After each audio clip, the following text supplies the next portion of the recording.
대답을 크게 좀 하세요. 예, 앞에서 하는 사람이 힘 좀 나게. 10가지 시대를 가보겠습니다. 첫째는, 둘째는, 셋째, 넷째, 다섯째, 여섯째, 일곱째, 여덟째, 아홉, 10번째. 자, 교재 덮고 갈피하고. 자, 처음부터 갑니다. 시작.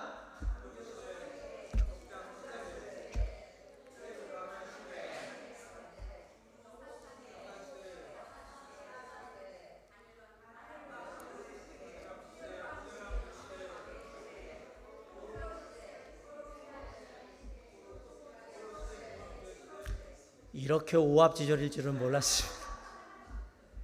잘하셨습니다. 농담이고요. 처음엔 입에 안 붙어요. 그래서 자주 반복을 해야 되거든요. 따라 창조시대, 족장시대, 출애굽 광야시대, 정복시대, 사사시대, 통일한국시대, 분열한국시대, 포로시대, 포로귀환시대, 침묵시대. 네, 10개의 시대로 해서 합니다. 이 각 시대마다 그 중요한 개념들이 있어요. 몇 가지 중요한 주제되는 개념들만 딱 하면, 요것만 만약에 창조시대 창조, 타락, 홍수, 바벨타, 족장시대 아브라함, 이삭, 야곱, 요셉 이런 식으로 쫙 하면 이게 내용이에요. 내용. 아, 이런 식으로 왔지, 이렇게 올 수 있어요. 저를 믿으시고 지금까지 임상실험에서 계속 이렇게 했을 때 다 됐어요. 그러니까 믿으시고 지금 반복하고 또 반복하면서 다시 한번 합니다. 자, 10개 시대 다시 한번 반복합니다. 시작. 창조시대,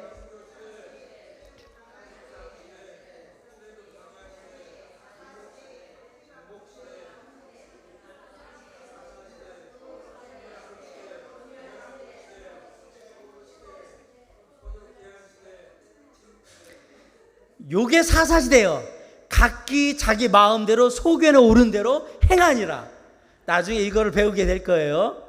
그냥 창조시대, 족장시대, 출애굽 광야시대, 정복시대, 사사시대, 통일한국시대, 분열한국시대, 포로시대, 포로귀환시대, 침묵시대 이렇게 쭉 하시다가 나중에 되면 이게 딱 이렇게 생각이 날 거예요. 계속 반복하면 되니까 중요한 건 포기만 하지 말아라 라고 말씀드립니다. 자, 창조시대 이제 공부를 합니다. 창조시대는 창조로부터 아브라함 이전까지의 시대로 왜 하나님께서 아브라함을 택하시게 되었나, 즉 왜 이스라엘을 택하시게 되었나를 설명하는 시기이다. 이스라엘의 역사 이전의 역사라고 해서 원역사라는 말을 쓴다. 창조로부터 주전 2000년까지. 예. 창조시대는 창세기에 나와 있는데 창세기 1장부터 11장까지가 창조시대입니다. 자, 30페이지 창조시대. 아동부주일학교에 열심히 다니는 한 아이가 학교에서 과학 시간에 진화론을 배우다가 참지 못하고 혼자서 이렇게 중얼거렸습니다. 아무리 그래도 난 원숭이 조상 이야기를 믿지 않을 테야. 난 하나님이 창조하신 이야기를 믿어. 이 아이가 혼자 중얼거리는 소리를 들은 선생님이 약간 화가 나서 물었습니다. 아무개야, 너 지금 뭐라고 그랬니? 원숭이 이야기라고? 지금 너 나를 보고 원숭이라고 한 거니? 그러자 그 아이는 선생님을 보면서 이렇게 말했습니다. 선생님, 저는 선생님이 원숭이가 아니고 하나님의 형상을 가진 사람이라고 믿고 있어요. 그런데 선생님께서 자꾸 나는 원숭이가 변해서 된 원숭이의 후손이라고 말씀하시니 저도 참 어쩔 수가 없네요. 그리고 다시 보니 좀 닮으신 것 같기도 하고요. 저는 자신이 원숭이의 후손이라고 생각하는 사람이 만든 이론보다는 자신이 하나님의 형상대로 지음받았다고 믿는 사람이 말하는 이야기가 훨씬 좋아요. 세상에는 두 부류의 인간이 있어요. 원숭이의 후손과 하나님의 후손. 우리 주변에는 원숭이 후손들이 많죠? 진화론 해가지고 침팬지로부터 해가지고 이렇게 나왔다고. 그 침팬지 원숭이의 제일 앞에는 뭐냐면 박테리아, 집신벌레, 아메바, 단세포. 우리의 진화론 자리에 말하는 우리의 인류의 첫 시작은 뭐냐면 집신벌레, 아메바, 박테리아, 단세포 생물이에요. 저는 그렇게 안 믿습니다. 여러분 중에 그렇게 믿는 분 있으시면 그건 심각한 문제입니다. 저는 그렇게 안 믿습니다. 그렇게 믿는 분들이 있으면 에이, 집신벌레 못 알아들을 거예요. 박테리아라고 얘기해도 못 알아들을 거예요. 아메바라고 물어보고요. 그래도 못 알아면 에이 단세포 생물아 이렇게 얘기하세요. 그러면 알아들을 거예요. 저희는 단세포가 아닙니다. 하나님은 창조하실 때 인간을 미묘하게 만드셨어요. 처음부터 사람을 만드셨지 집신벌레, 아메바, 박테리아를 통해서 우리가 단세포가 다세포가 되고, 다세포에서 뭐 침팬지 원숭이가 돼가지고 포유류 우리가 돼가지고 유인원이 뭐 되고 어쩌고 저쩌고 저는 안 믿습니다. 뭐 화석 같은 거 안 믿습니다. 하나님은 원래 사람을 만드셨습니다. 네. 그럼 진화론자들은 중간 화석을 가져오세요. 그리고 진화론이 맞다고 그러면 지금도 진화하고 있는 중간이 다 있어야 되는데 없거든요. 우리보다 발달한 인간이나 덜 발달한 인간들이 있어야 되는데 없어요. 그건 한 사람을 얘기하는 게 아니에요. 왜냐하면 시대에 많은 사람들이 동일한 단계에서 진화를 할 거기 때문에. 그죠? 이게 다 있어야 되는 거예요.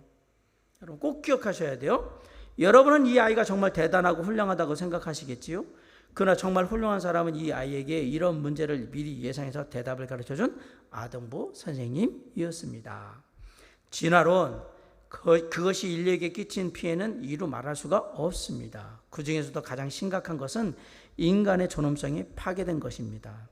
그렇죠. 진화론에 의하면 사람은 그냥 동물 중에 하나예요. 그러면 뭐 동물 중에 하나가 죽으면 뭐 또 그 다치면 또 그게 별 중요한 거. 여러분 잘 생각해 보세요. 우리는 하나님이 특별히 만든 피조물인 거와 내가 원숭이, 침팬지, 고릴라하고 비슷한 동물 중에 하나인 것은 아예 다릅니다.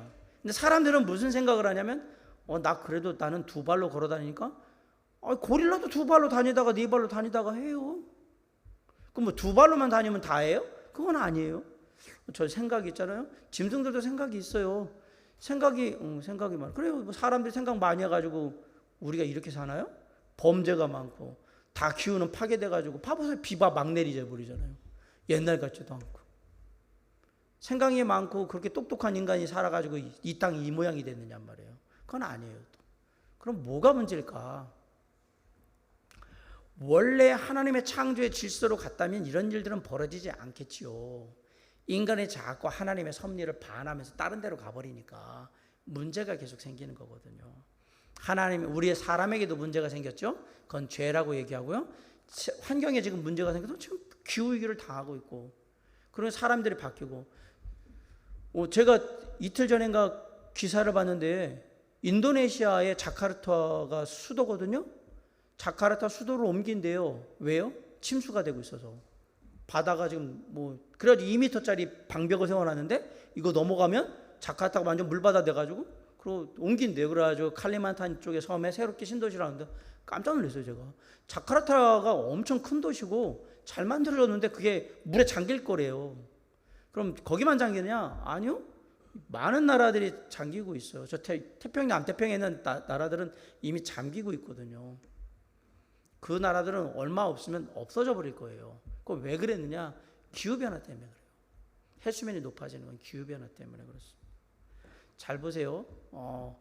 얼음이 얼고 북극이나 남극에 이런 것도 빙하들이 있고 이런 것들은 우리에게 정말 좋았던 건데 그게 다 녹아버리고 계속해서 뜨거워지고 그러면 나중엔 어떤 일이 벌어질까? 예측에 하면 아마 한 200년 뭐 이렇게 지나면 인천도 잠기는 거로 제가 알고 있거든요. 없어져요. 2300년 정도 되면 우리나라 땅에서 높은 태백산 이쪽에 있는 땅만 남고 나머지는 다 잠기는 거로 되어 있어요. 지금 성대로 가면. 그 전에 저는 죽는 걸 다행으로 생각을 하고, 두 번째는 죽는데 갈 데 없어 지옥으로 가는 게 아니라 주님의 나라에 가는 걸 저는 감사하게 생각하고, 나는 그 꼴 안 보겠구나. 그런데 안타깝게도 주님의 나라에서 만약에 주님이 더디 오신다면 그것을 우리는 다 지켜보고 있을 거예요. 이 땅의 백성들이 얼마나 고난의 삶을 사는가. 예전에 제가 본 영화 중에 워터월드라는 영화가 있거든요.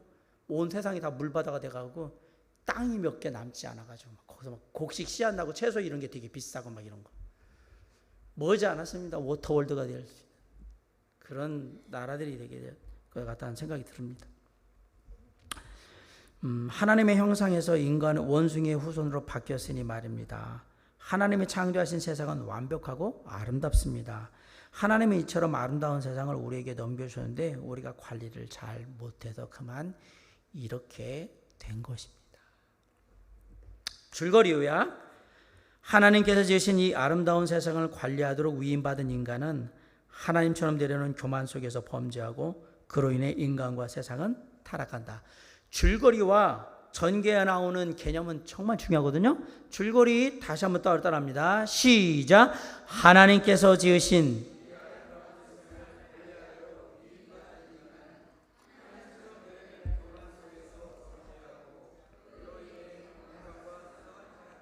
네, 모든 공과를 끝에 하면 확인해서 다시 문제를 풀게 되어 있는데 반드시 줄거리를 확인하게 되죠.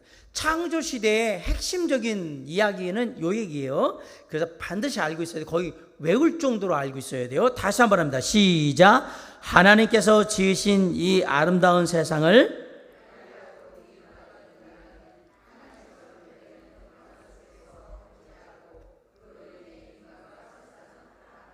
네, 인간과 세상은 타락을 합니다. 전개, 창조 시대에는 네 가지 주요한 사건이 있어요. 네 가지. 첫째는 창조, 두 번째는 타락, 세 번째는 홍수, 네 번째는 바벨탑. 자, 따라합니다. 창조, 타락, 홍수, 바벨탑. 창조 시대 그러면 창조, 타락, 홍수, 바벨탑 이렇게 가는 거예요. 아까도 말씀한 족장 시대는 아브라함, 이삭, 야곱, 요셉 이런 식이에요. 이 네 가지 개념만, 이 전개에 나오는 주요 개념만 정확하게 알고 있으면 그 순서가 이렇게 있거든요. 순서가. 이게 다 순서예요. 순서. 그래서 창조 시대 그러면 창조, 타락, 홍수, 바벨탑. 이게 중요한 네 가지의 사건이에요. 자, 다시 한번 합니다. 창조, 타락, 홍수, 바벨탑. 네, 첫 번째 창조. 아름다운 세상과 하나님의 형상대로 지음받은 인간. 창세기 1장 2장. 창조 이전 상태는 혼돈이었다. 그러나 창조된 세계는 완벽한 아름다움과 질서 그 자체였으며 그리고 이런 세상의 관리자로 인간이 창조되었다. 하나님의 형상대로 지어졌다는 것은 왕 같은 존재로 인간이 지어졌음을 의미하는 것으로서 모든 인간은 왕처럼 존귀하고 이 자연을 다스리는 자로서의 역할을 하도록 지어졌다는 말이다. 하나님의 뜻대로 세상을 다스리는 인간, 그러나 굴림이 아닌 돌봄이었으니 창조된 세상은 조화, 바로 그것이었다. 자연과 인간이 조화롭게 사는 세상이 하나님이 창조하신 세상이었다라는 얘기입니다. 옆에 31페이지에 보면 그림이 나오죠. 첫째 날은 뭐를 만드셨어요? 빛과 어둠. 이런 걸 다 하느냐고 이번에 힘들었다는 얘기예요. 다 갖다가. 두 번째 날은 하늘. 그 물, 궁창이 있어서 물이 위아래로 있는 하늘. 세 번째는 땅과 바다, 식물. 네 번째는 해와 달과 별.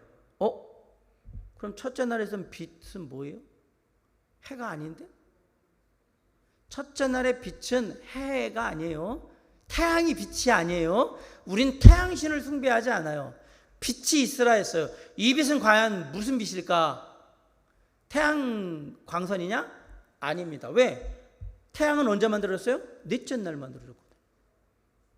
이 빛은 과연 무슨 빛일까요? 역시 도림성서 침례교회 성도님들. 하나님은 무엇이라? 빛이시라. 하나님의 빛이 먼저 세상에 쫙 비친 거예요. 그게 빛이 있으라 이 얘기예요. 하나님의 빛이 온 세상을 밝히는 거예요. 그 다음에 뭘 만드냐면 하늘을 만들고 그 다음에 땅과 바다와 식물들을 만든 다음에 그것들이 자라려면 뭐가 필요해요? 해와 달과 별. 특별히 해가 필요하겠죠. 땅 만드는. 다섯째 날은 새, 조류와 물고기. 바다 만들었으니까 이제 거기서 살 거 만들고, 여섯째 날은 육지의 짐승과 인간. 인간은, 사람은 언제 만들었자고요? 맨 여섯째 날. 일곱째 날은 예수님, 하나님께서 뭐 하셨어요? 쉬었어요. 이거 창조를 누가 하셨죠? 하나님. 어느 하나님이?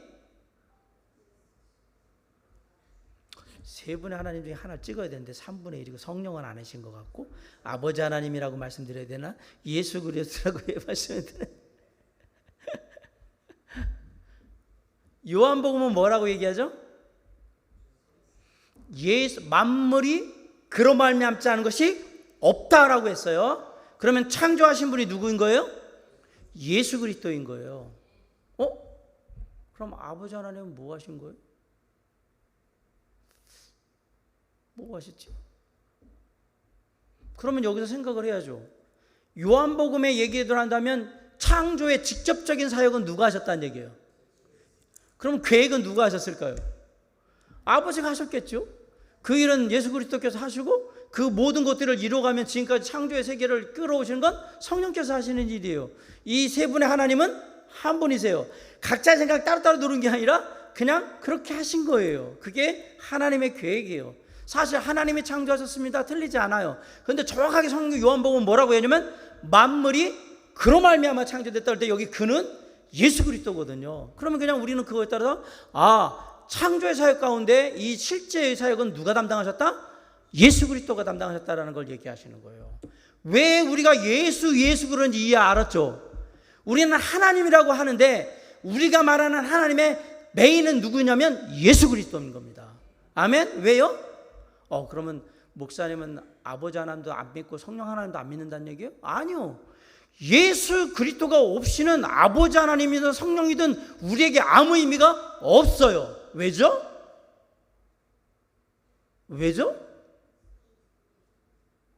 아니 예수가 없다고 생각해 보세요. 우리가 뭐 아버지 하나님하고 무슨 관계며 성령하고 무슨 관계예요?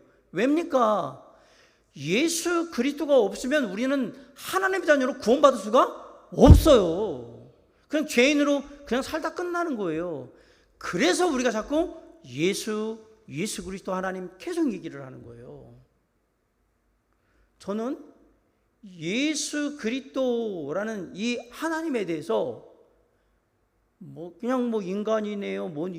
이거 다 이단이에요. 말도 안 되는 얘기입니다. 예수가 없는 기독교는 존재하지 않습니다. 우리는 꼭 기억해야 됩니다. 그 부분에 있어서 이게 우리가 믿는 신앙인 거예요. 우리는 하나님을 믿습니다. 하나님 아버지도 믿고 예수 그리스도 믿고 성령을 믿는데 우리가 이 하나님을 믿게 된 가장 중요한 이유는 우리를 위해 이 땅에 오셔서 돌아가신 독생자 예수 그리스도 때문이란 말이에요. 그래서 우리의 입에는 계속 입에서 예수 이렇게 했던 거예요. 그런데 놀랍게도 요한복음은 창조 시대의 이 모든 창조 피조물들은 누가 하신 거라고 얘기하냐면 예수 그리스도가 하셨다 이렇게 얘기하시는 거예요. 성경은 놀랍게도 그 얘기를 하신 거예요. 하나님이 창조하셨는데 그 하나님이 어떤 하나님이요? 그러면은 만약에 누군가 그렇게 물어본다면 예수 그리스도요. 어떻게 하는데? 요한복음에 써 있잖아요. 만물이 그런 말미암아 지음 받아야지 아는 게 없어요. 다 그러면 이거 예수님이 만드셨다는 얘기잖아요. 그렇게 이해하시면 딱 맞습니다. 두 번째, 창조 시대에 창세기 이전이면 창조 이전의 상태는 혼돈이었다라고 했습니다. 요즘 우리에게 핫하게 들어오는 것들이 있습니다. 지구의 역사는 얼마죠? 지구의 역사. 우리가 보통 6,000년이라고 그러잖아요. 요즘 최근에 나서 이 부분에 대한 것들이 의견이 달라지고 있습니다. 왜냐하면 지구의 역사에 대해서 젊은 지구로 하면 6,000년인 거예요. 이게 창조의 역사와 같이 가니까 6,000년이라고 하는데 여기에 문제는 창세기 1장 2절에 흑암이 있었어요. 쉽게 말하면 이 땅이 세팅이 안 된 시기가 있었단 말이에요. 그래서 이 부분에 대해서 과학자들은 아무리 연구를 해봐도 크리스찬 과학자들이 지구의 나이가 6,000년이 넘는 거예요. 지구의 나이가, 지질적인 나이가. 그걸 그냥 문자적으로 6,000년으로 맞추는 건 어렵습니다. 그래서 예전에는 우리가 지구의 나이는 얼마입니까? 그럼 6,000년입니다. 그런데 아니요. 우리가 말하는 창조부터 지금의 시기까지의 시기는 6,000년이라고 얘기할 수 있겠지만 지구에 생성된 시기는 창세기 1장 2절의 이 공간을 우리가 얼마로 얘기할 수가 없습니다. 이렇게 나와요. 무슨 얘기인지 이해가 가시죠? 지구는 훨씬 이전에 만들었는데 우리가 에덴 동산이라는 창조의 계통부터 이거 나오는 게 6,000년으로 보는 거예요. 이 이전에 이 지구라는 게 생성된 건 다른 문제다라고 얘기하는 겁니다. 이게 최근에 나오는 이론들이에요. 예전에 저희들이 배울 때는 젊은 지구로 내가지고 6천년, 인류의 역사는, 지구의 역사는 6천년이다 그랬는데, 아니요. 지금은 그 부분에 대해서 도저히 지리학적으로 그것은 설명이 안 되고, 이전에 창세기 1장 2절에 있는 그 공간, 그걸 보통 예전에는 갭 이론이라고 해서 간격 이론이라고 했는데, 여기에 간격이 있습니다. 원래 지구가 만들어지고 에덴 동산 만들고 이거 할 때까지 여기에 시간이 있는데, 이 시간을 얼마로 측정하기는 어렵습니다 라고 얘기를 해요. 그래서 우리는 어떻게 알고 있느냐, 지구가 만들어진 시기는 언제인지 모르겠지만 에덴 동산의 창조 그부터 해서 지금까지 시기는 6천년 정도로 봅니다. 이렇게 이해를 하시는 게 맞고요. 지구라는 행성의 나이는 그보다 훨씬 더 오래됐다, 이렇게 보시는 게 맞습니다. 자, 창조에 대한 제가 설명을 드렸고요. 두 번째는 타락, 죄와 고통이 세상에 들어온 거예요. 창세기 3장 4장. 자, 뱀의 모양으로 나타난 사탄의 꾀임은 하나님처럼 되라는 것이었고, 사탄은 사람한테 뭐처럼 되라고요? 하나님처럼. 너도 하나님이 될 수 있어. You can do it. 아니요, you can do it 아니에요. 그렇죠. 너도 할 수 있어. You can be it. 너도 가능하다. 이것이 타락의 첫걸음이에요. 모든 타락의 시작은 뭐 같이 되려고 했던 마음이 있었던 거예요? 하나님처럼 되고 있던 마음인 거예요. 결국 범죄함으로 인간과 하나님과의 관계가 파괴되면서 인간과 인간 사이의 관계도 파괴되고 인간과 자연과의 관계도 망가지게 되었다. 인간의 범죄는 세 개의 관계, 세 가지 관계를 다 깨부셨어요. 첫째, 하나님과 사람 사이의 관계를 깨부셨어요. 인간의 죄악이, 범죄가. 두 번째, 사람과 사람 사이에 아담과 하와가 깨지죠. 그리고 뭐가 벌었어요? 카인과 아벨이 깨지죠. 이런 일이 벌어져요. 세 번째, 창조에서 인간과 자연이 깨져요. 죄 때문에. 워낙에 자연은 조화롭게 살아야 되는 거였는데 이제는 뭐가 되는 거예요? 잡아먹고 잡히고 이런 사회로 바뀌어버린 거예요. 하나님의 원래 허락해 놓았던 기본적인 관계가 다 깨진 거예요. 구원은 뭘 말합니까? 원래 하나님이 우리를 이 땅에 창조하신 그 모습으로 회복돼 가는 거예요. 그래서 그냥 에덴 동산의 모습으로 가는 거라고 얘기하잖아요. 그 얘기 뭐예요? 죄 없는 상태에서 하나님과 늘 아름다운 교제를 나누고 이 땅에 허락한 천지 자연 만물과 함께 조화로운 삶을 살았던 그때로 돌아가도록 하기 위한 첫걸음이 뭐냐? 죄로부터의 구원이에요. 우리는 하나님의 형상을 회복해 가는 거예요. 그런데 이 땅에 있는 한 하나님의 형상을 회복할 수가 없는 거예요. 온전한 형상의 회복은 어디서 이루어집니까? 하나님의 나라에 가야 돼요. 여기서는 육신을 입고 있기 때문에 불가능하다. 우리의 마음은 원이지만 우리의 육신은 항상 에덴 동산의 그의 죄의 습성이 유전되어 있어서 계속해서 죄를 범하게 될 것이다. 그래서 우리는 항상 그렇게 살다가 언제 죽고 나면 그러면 주님의 나라에서 온전한 하나님의 자녀의 형상, 원래 하나님의 의도하신 형상으로 바뀌게 될 거다 이 얘기입니다. 죄가 들어온 이것을 우리는 원죄라고 얘기를 합니다. 원죄를 해결해야 되는 겁니다. 우리가 하나님께 죄를 자백할 때는 삶에서 지는 여러 가지 죄악을 자백하는 부분도 있지만 그보다 먼저 우리는 죄인입니다 라는 죄의 본성에 대한 것들을 회개하고 자백하고 하나님의 은혜로, 십자가의 구원의 은혜로 우리를 다시 죄로부터 벗어나게 주시옵소서. 이 말은 바꿔 얘기하면 에덴 동산에서 죄 안 지고 살 때 그 모습으로 좀 돌려주면 좋겠는데요 라고 하는데, 놀라운 건 우리가 그렇게 우리를 구원해도 우리가 사는 곳이 에덴 동산이 아니기 때문에 문제인 거예요. 여기는 세상이거든요. 악한 영들과 싸우는 전쟁터거든요.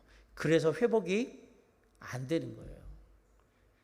그러면 어차피 회복 안 되는 거 이 땅에서 그냥 어차피 구원받았는데 막 살다가 그리고 죽으면 주님 나라 가면 되겠네. 그렇게 할 수 있어요. 그럼 뭐가 없죠? 일단 첫째로 그런 식으로 해서 주님 앞에 딱 서면 주님한테 무지하게 혼날 거예요. 몇 대 얻어맞고 끝날 정도의 그런 게 아니라 내가 진짜 그건 뭐 저도 아직 안 서봐서 몰라요. 저도 엄청 혼날 거라고 생각해요. 저도 각오는 하고 있어요. 그나마 좀 덜 혼나기 위해서 지금 열심히 목회하고 있잖아요. 그러면 목사님 그럼 목사님 목회해서 뭐 그거라도 내세우고 나는 아무것도 아니요. 그리스도인답게만 사시면 돼요. 그러면 제가 비록 부족하고 연약하지만 하나님의 자녀로 이 땅에서 살고자 열심히 했던 모습을 주님이 다 알고 내게 혼날 게 있으면 혼내겠지만 그래도 사랑하는 아무개야 네가 나를 믿고 나의 나라에 온 것을 내가 정말 축하하고 환영한다. 잘했다라고 칭찬해 주실 거예요. 그게 우리의 하늘의 소망이에요. 그거 한마디 들으려고. 그런데 그거면 여한이 없는 거예요. 그거예요, 그거. 타락은 우리에게 어마어마한 피해를 준 거예요, 사람한테. 하나님의 피조물이었는데. 근데 이 죄악으로 말미암아 다 깨진 거예요. 자, 타락할 때 아시겠지만 동산 중앙에 있는 선악과가 있었고요. 선악과 옆에는 무슨 나무가 있었죠? 생명나무가 있었죠. 옆에. 왜 생명나무는 안 따먹고 선악과를 먹었을까? 에덴 동산에 사는 순간에는 죽을 거라는 생각이 안 들었을 거예요. 굳이 생명나무 열매를 먹을 이유가 없죠. 왜요? 죄가 없으면 죽지 않아요. 필요가 없는 거예요. 근데 왜 하나님은 처음부터 이걸 두 개를 다 놓으셨을까?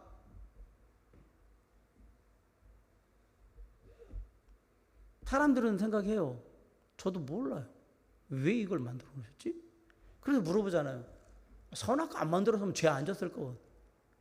저는 그렇게 생각 안 해요. 인간의 지금까지 죄성을 볼 때 선악과를 안 받으면 선악과 아니면 선악 생선을 만들든지 뭔 짓을 했을 거예요. 왜? 그것은 인간도 인간이지만 그 악한 사단 마귀가 있는 한 반드시 인간을 어떤 쪽으로든 유혹했을 거예요. 중요한 건 유혹을 했다라는 게 중요한 게 아니라 그때 우리가 어떻게 반응하느냐가 중요한 거예요. 잘 생각해 보세요. 하와가 그렇게 죄의 유혹을 사단마귀로부터 받느나 우리가 살면서 죄의 유혹을 받는 거나 다를 게 뭐가 있어요? 중요한 건 늘 그렇게 받게 되어 있는데 과연 우리가 어떤 마음의 자세로 갈 거냐. 그것에 따라서 우리는 우리의 신앙을 지키기도 하고요. 타락하기도 하고 그런 거잖아요. 똑같아요, 상황은. 그러면 선악과가 있으면 어떻고 없으면 없어. 있어도 안 먹으면 그만 아닙니까? 저는 솔직히 저한테 물어본 사람은 선악과 없었으면 죄 안 졌을 거는 있어도 안 먹으면 그만 아니에요? 그러면 이런 얘기한 거 똑같은 거예요. 칼을 만들었으니까 칼로 사람을 찔러 살인을 하는 거 아닙니까? 그러면 안 죽일 수도 있는 거잖아요. 아니 칼 가지고 그냥 과일이나 깎아 먹으면 되지.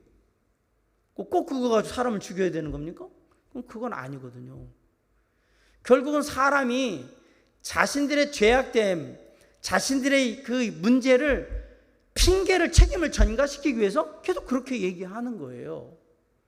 그래서 죄의 본성은 자신의 죄인됨을 인정하지 않고 죄악됨을 인정하지 않고 뭐예요?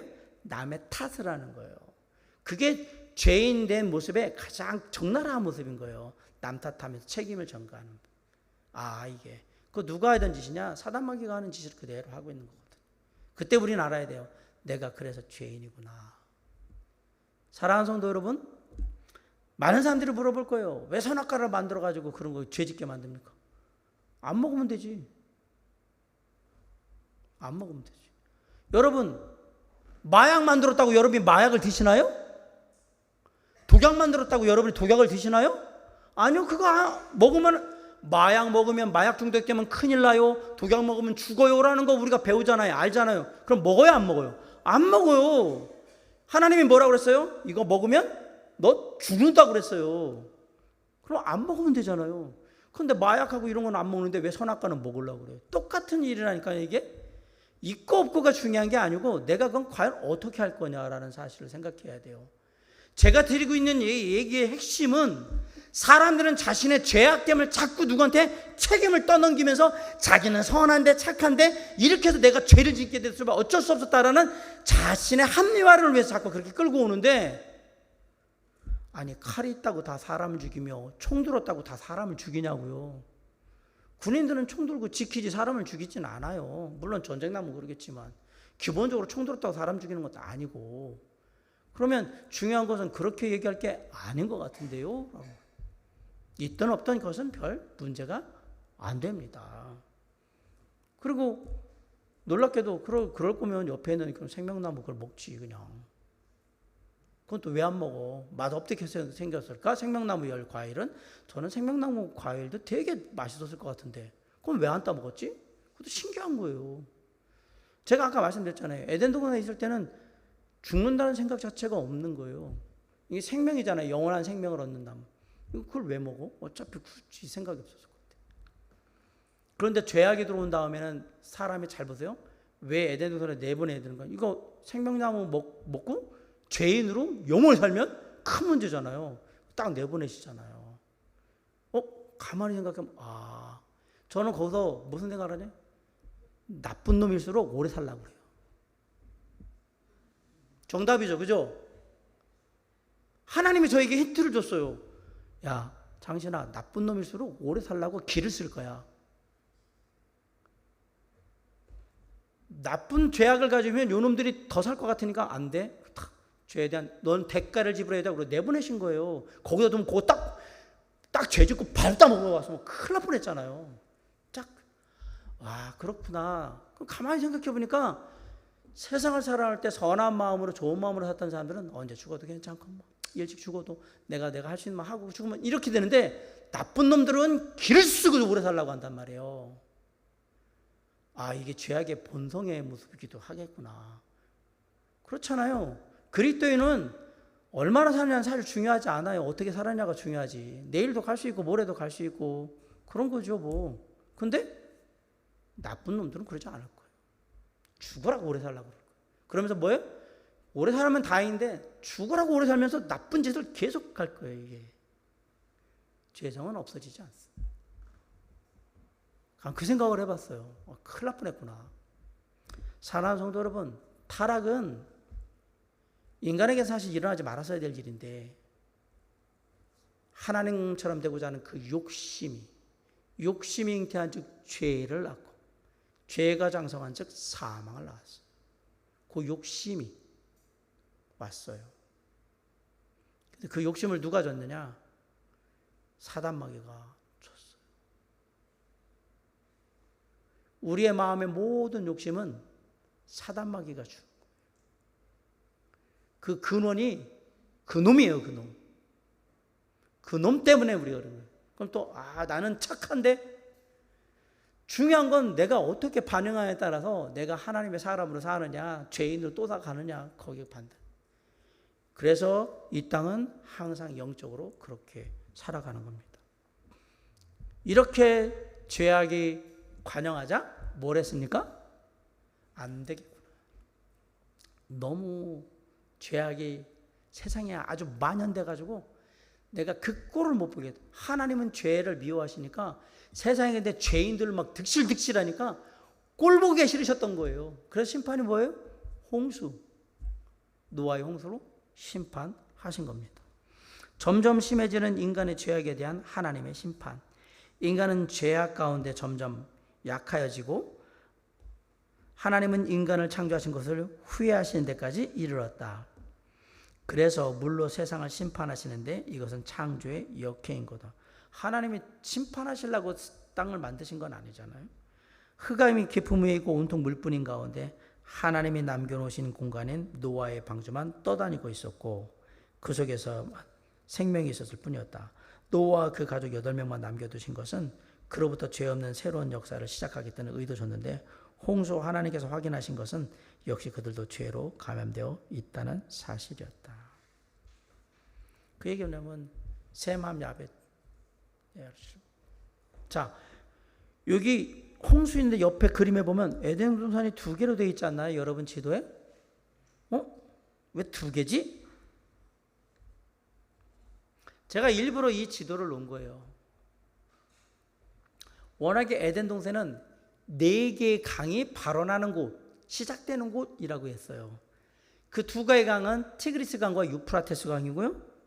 비손하고 기혼 이 강이에요. 여기 페르시아만 쪽에 보면 기손하고 비손하고 기혼이죠. 강 있잖아요. 비손하고 기혼 강이 있어요. 그렇죠? 양쪽으로.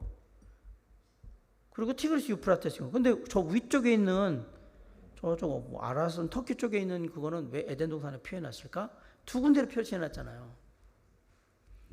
워낙에 티그리스 강과 유프라테스 강은 위에 있는 에덴 동산 쪽에서 발원하는 게 맞아요. 근데 거기는 강이 발원하는 위치로는 맞는데 강이 2개밖에 없네?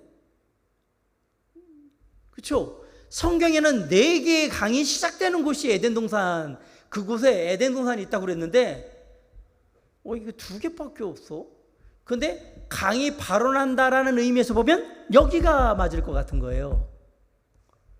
근데 밑으로 와서 4개의 강이 모여있는 데를 보니까 페르시아만 위에 있는 에덴 동산이 맞는 거예요, 위치로는. 근데 여기는 강이 이렇게 모여지는 곳이에요. 거꾸로 그러면 발원한다라고 했으면 시작인데, 여기 원래 말은 시작되는 곳이라고 했는데 거꾸로 한번 생각해 보세요. 이쪽에 들어갈 때는 여기가 강의 시작인 거예요. 이렇게 갈 때는. 위쪽으로 올라갈 때는 여기가 끝에서 시작이잖아요. 이렇게 보면 이 말이 맞는데? 그러면 이 2가지의 시작이라는 말을 그렇게 볼 수도 있겠지만 원래의 말은 흘러내려오는 거잖아. 아니 그럼 여기서 이렇게 따라간다고 그러면 여기서 시작점으로 보면 그렇지도 않아? 그런데 더 강하게 봤던 건 뭐냐면 4개의 강이 있는 곳이라는 것에 더 중점을 뒀던 거예요. 그래서 밑에 있는 곳이 에덴 동산일 가능성이 높다 이렇게 보는 겁니다. 이해하셨죠? 그래서 우리는 제가 항상 설명할 때는 메소포타미아의 갈대아우르 이쪽에 있는 그쪽에 에덴 동산, 우리가 말하는 신할 평지에 있는 그쪽에 에덴 동산일 가능성이 높습니다 그랬다는 얘기는 이 이유 때문에 그래요. 4개의 강이 있는 그곳에 에덴 동산이 있었을 것이다 라고 얘기하니까, 성경이 그렇게 얘기하니까 아마도 이 위치는 여길 거예요 라는데 어딘지 아느냐? 그건 나중에 천국 가시거든 궁금하시잖아요. 주님 만나거나 뭐 베드로나 바울 붙들고 한번 먼저 어디 알아보셨어요? 혹시 궁금한 거 물어보셨어요? 이렇게 해서 알아보세요. 저는 몰라요. 저는 모르고 거기 가서 물어보시면 될 거예요. 못 가시는 분은 영영 몰라요. 아시겠죠? 천국에 못 가시는 분은 영영 에덴 동산의 위치를 알 수 없는데, 가시는 분들은 시간 나실 때 그냥 가셔서 물어보시면 됩니다. 자, 한 칸만 넘어서 요 그림만 설명가지고 오늘은 여기 하면서 다음 주에 2개를 또 안 할 거예요. 방주의 규모는 300규빗이에요. 135m에서 155m 사이 길이로. 고페르 나무로 제작을 합니다. 석청을 바르는. 석청이 아스팔트 같은 거 있죠? 아스팔트 위에 하는 거, 검은 거, 그런 거를 바른 거예요. 이게 높이는 30규빗이니까 13에서 16m 정도 되거든요. 창세기 6장에 있는 거 그대로 간 거예요. 규빗은 보통 이렇게 팔 하나가 이게 규빗이에요, 규빗. 이거로 해서 이렇게 재가지고 대략 얘기한 겁니다. 너비는 50규빗이니까 22에서 25m면 밑에 있는 요 배, 한 15,000톤급 배예요. 요 정도 배일 거라는 얘기예요. 위에 거는 아마 방주가 이렇게 생기지 않았겠는가라고 얘기해서 그림에 나와 있는 가장 그래도 근사체 있는 방주 그림이라고 해서 이렇게 나온 건데요. 아시지만 방주에 들어간 사람만 살아남았습니다. 그리고 여기에는 되게 많은 이야기들이 있죠. 이걸 만드는데 120년 동안 만들고, 그리고 재료는 어디서 가까웠으며 그동안 비가 한 번도 안 내리고 막 이런 얘기들도 나오고 얼마나 잠겨있는가 이런 얘기 나오는데, 방주가 갖는 의미는, 방주는 하나님의 심판에서 구원받을 수 있는 유일한 길이에요. 그래서 어떤 사람들은 노아의 방주는 바로 우리의 구원자된 예수 그리스도를 예표한다. 예표한다고 할 때 방주가 전체가 다 그런다는 얘기가 아니라, 쉽게 말하면 하나님의 심판 속에서도 방주 안에 있는 사람들은 살아남았잖아요. 그런 의미에서는 주님의 죄 모든 심판 가운데도 그리스도 안에 있는 자들은 살아남는 거예요. 그런 의미들은 맞아요. 그리고 그 안에 있는 사람들은 누구냐면 노아의 식구들인데, 그들은 하나님을 섬기던 사람들이에요.